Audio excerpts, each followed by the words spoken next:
Hello, welcome to Pardon the Interception, Season 35, End of Season Special, with your hosts, myself, Leah Wood. Nicholas Taylor. Simon Wood.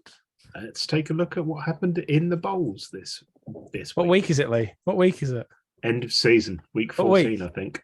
Oh, is it? What? Oh, Which week? He's got that. Living a dream. So, start off with the wind waves at the Rockets.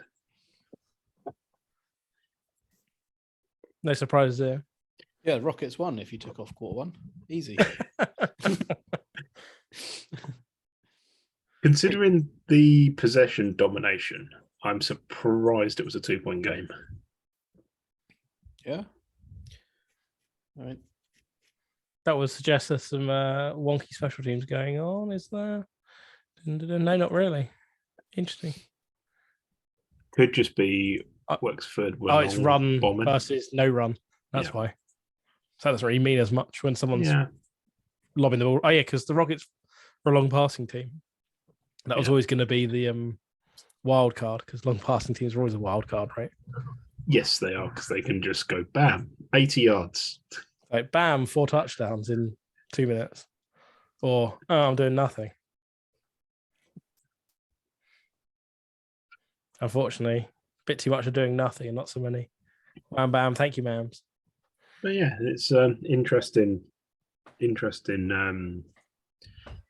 that he got run close. I mean, he won yet another bowl, so not really much else I can say about this. Yeah, pretty much as expected. All right. And this is with Gonzalez injured and still carried a lot of yards. Just shows you what might have happened if, no injuries. It's always interesting. You can use one of my non-standard metrics on this as well. Mm-hmm. You can measure the quality of a league by the amount of text from non-bowl coaches. Okay. Keep that in mind for, not a lot. Come on, GFL. You can do better.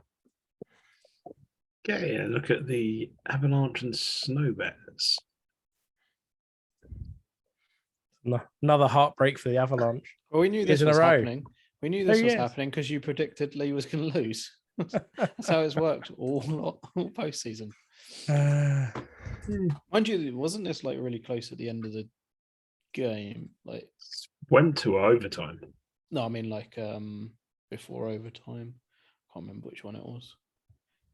I mean, usually before overtime it's a draw. Yeah, no, 59 minutes and 50 seconds was the field goal to take it to overtime.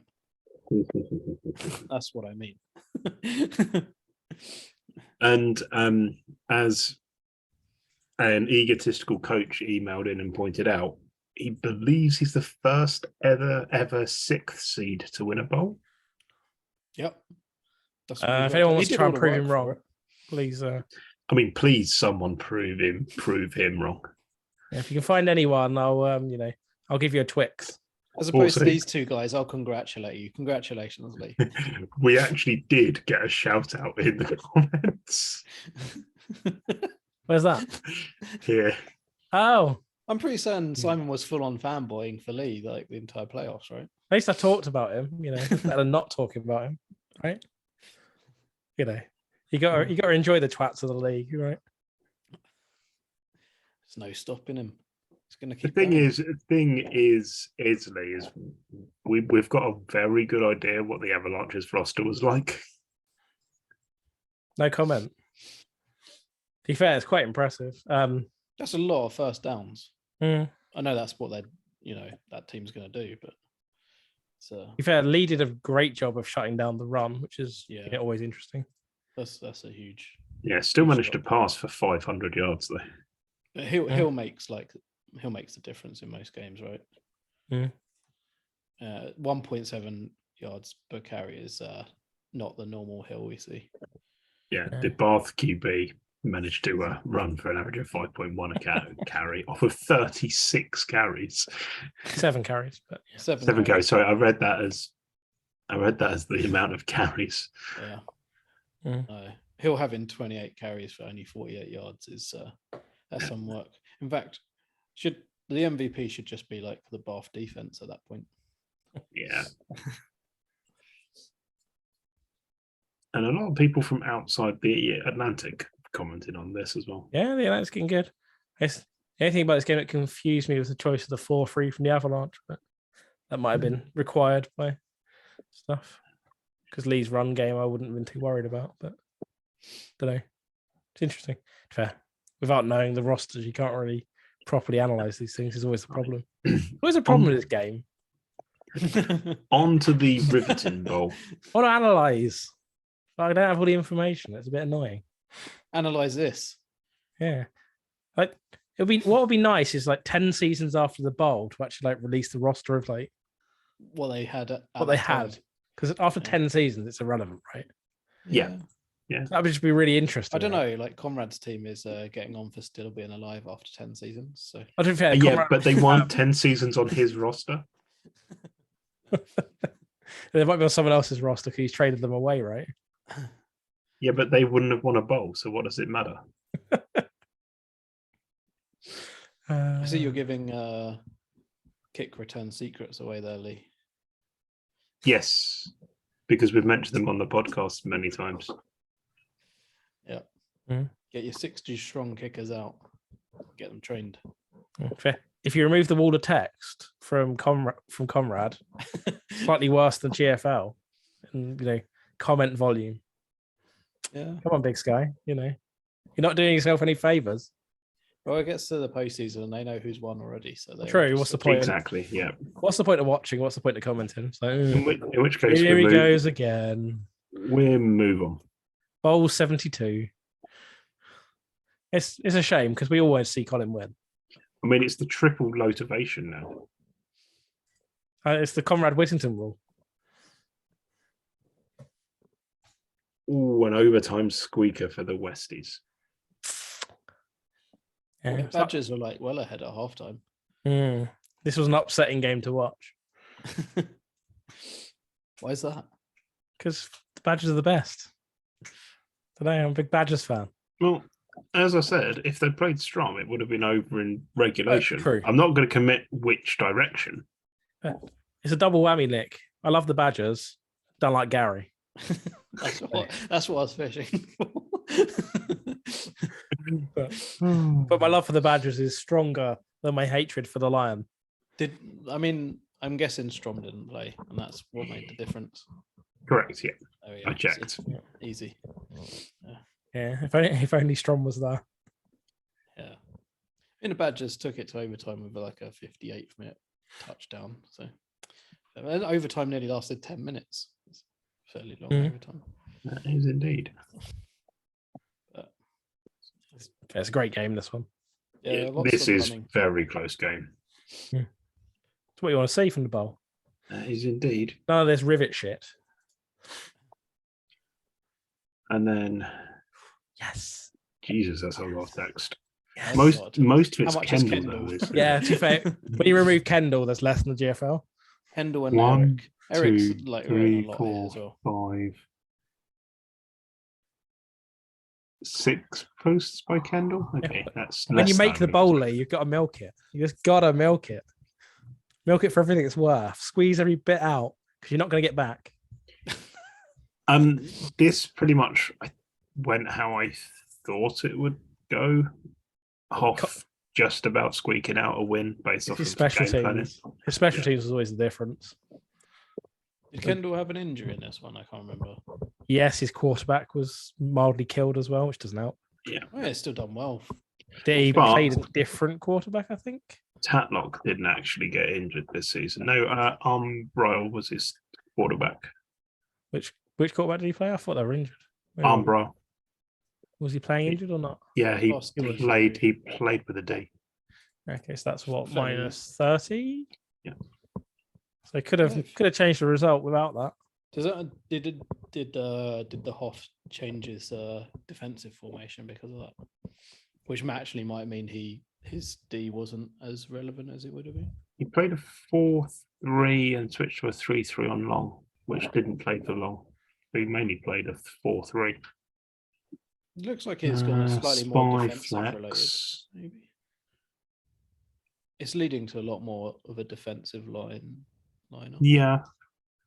Sorry, a run lineup, should I say? So maybe that helped out Kendall. He was a little bit. definitely tatlock prevention. Yeah. Well, the Hoff was probably less worried about the pass with the injury to the quarterback. Huge fourth quarter though for the for the Cougars. Oh yes. Hey, they had to bring it back, which must be a bit of a heartbreaker if you're watching it. Yeah. I mean, got a 6-point lead. You know, it's impossible to beat the Hoff in the playoffs, though. So, Yep, Simon is lifetime unwinning against the Hoff. On lifetime 0-10 in the playoffs against them or something. So, might even be worse than that. I can't really remember. Beats. Then the Empires, which I did look at, but I can't remember the results of any of these games. Kings won this one, I believe.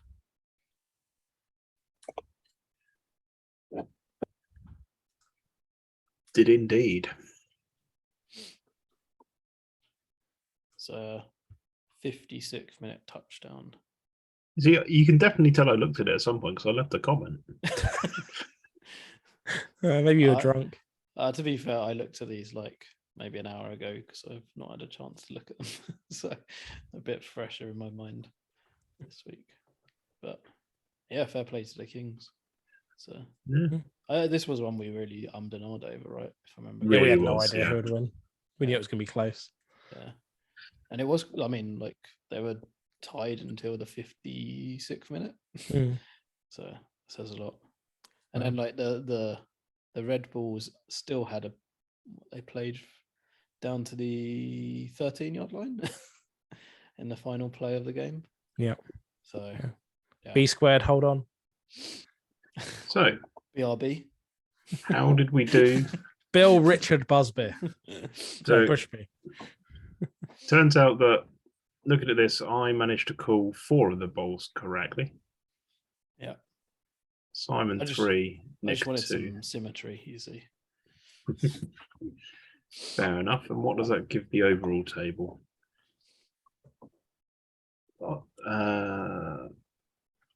How many games were there total? That's a good question. 8, 12, Isn't 13. It 4 in 11, 4 in 12, 4 in 13, 2 in. Oh, yeah. So 4, 8, Oh, wait, 10, sorry. 11. It's 4, 4, 4, 2. Oh, wait. 11's 4, 12's 4, 13's 2, 14's 1. Games, right? 3. So that's 11, isn't it? In each league. Yeah. So no one did a perfect league. I mean, like 10 out of 11's pretty hot. Oh, yeah. 10 out of 11 is hot. But the B's easy, as I always keep saying. I've proved in numbers now. Right? And the D and the G I play in. So, yeah. You know, it helps. Pick the rivets. Can't go wrong. Yeah, it's been definitely been a good season in Gridiron. We're seeing a few coaches go, which is it's sad and healthy at the same time. Getting new blood coming to the game can be good as long as they stick. More people for me to trade with. I think we got like quite a lot of people just locked in already, right, for next season. Let's have a quick look at the hats. Yeah. 32 2 Atlantic teams, 1 continental team leaving. There is actually a Delta team leaving. The Spitfires are leaving. That got confirmed on WhatsApp today. And the Russians are leaving. So 5 teams? 5 coaches leaving? It's 1, 2, maybe 3, 4, 5. Yeah. There's 4 others with dusty hats. Yeah. Although the Meerkats usually. The Meerkats left years ago. And it did all right this season. But yeah, I think it's looking forward to the draft. Always good when that comes out. Trade in window if I can get some time to do it. Conrad's already traded 17 players. Yeah. If you go back to the main page, Lee, what I'm disappointed by is the top announcement at the moment.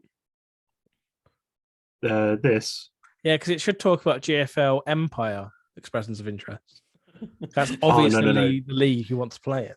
That's a closed list. That's by invite. Oh, is the Empire? Okay, I see. Yeah. Because the Empire's the best. Yeah. To be fair, it should be.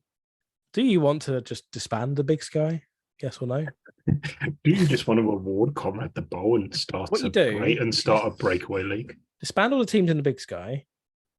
Put 31 teams into a different league with one new coach. And just leave Conrad on his own. When he clicks Big Sky, there's a picture of him, and it says bowl winner this season. And done. And then we can have the GFL Foxtrot. Fog Sky. Sky. GFL. Small Sky. GFL free of Comrade. Yeah, there we go. Perfect. Got it named. Oh. And then the coaches can actually have fun. Somebody else can win. GFL fun. There you go. You've done it.